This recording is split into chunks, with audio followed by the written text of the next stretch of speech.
The overall goal of this procedure is to efficiently and effectively isolate and characterize chimeric human Fc-expressing proteins using protein A membrane adsorbers and a streamlined workflow.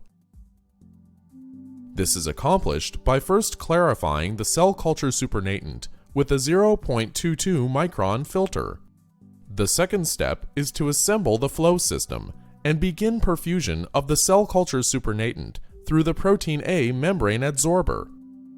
Next, the human Fc-expressing protein is eluted off the membrane adsorber, with the resulting eluate concentrated through ultrafiltration, followed by buffer exchange through dialysis.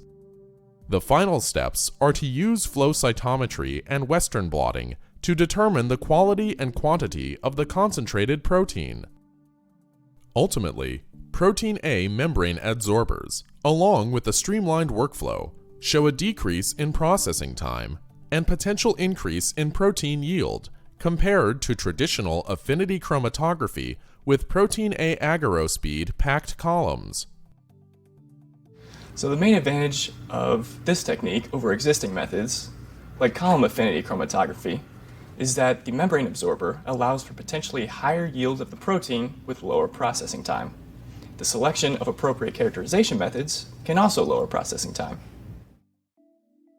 Prepare the membrane adsorber following the manufacturer's instructions, ensuring that all solutions perfused through are at room temperature and pre-filtered through a 0.22 micron filter. To begin, fill a 10 milliliter syringe with 0.22 micron filtered Dulbecco's phosphate.